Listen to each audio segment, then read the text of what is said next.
आज पूरा इंडिया छठ पूजा मना रहा है, जिसे हम सूर्य देव और छठी मैया के लिए सेलिब्रेट करते हैं। ये सिर्फ त्योहार नहीं है, ये एक प्रार्थना है।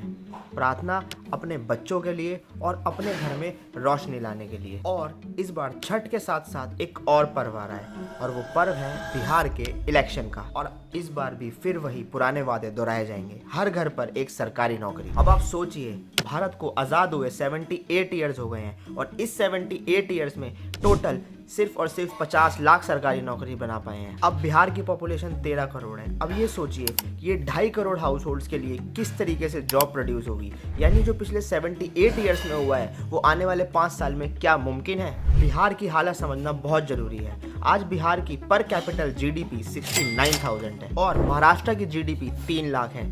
यानी कि बिहार की जीडीपी से महाराष्ट्र की जीडीपी 6 टाइम्स ज़्यादा है। और अगर इसे सिंपल लैंग्वेज में समझें, जितना एक बिहार का व्यक्ति पूरे साल में पैसा कमाता है, वही व्यक्ति अगर महाराष्ट्र में चला जाए तो वो सिर्फ 2.5 महीने में कमा सकता है। ये किसी से बात नहीं छुपी है कि बिहार में वोट जाति के नाम पर पड़ते हैं। अगर जाति वाला कॉन्सेप्ट ठीक होता तो बिहार इतना पिछड़ा हुआ स्टेट क्यों है, ये भी एक सोचने की बात है। गौतम बुद्ध ने वहाँ पर जन्म लिया था, और नालंदा जैसी यूनिवर्सिटीज भी बिहार में थी। और यही स्टेट कैसे एक बीमार राज्य के नाम से जाना जाता है, जब ये इतनी पावन धरती है। तो अब मेन क्वेश्चन ये नहीं है कि आप कौन सी जाति से हो, मेन क्वेश्चन ये है कि बिहार को कैसे आगे ले जाया जा सकता है। अब सही सरकार वही आएगी जो इंसान की सही सोच होगी। अब छठी मैया से और सूर्य देव से हम प्रार्थना करते हैं कि हमारे घरों की तरह बिहार में भी एक अच्छी रोशनी आए, जिससे यहाँ की कैपिटल, लोग और इन सब का अच्छे से ध्यान रखा जा सके, और सब एक साथ मिलकर तरक्की कर सके।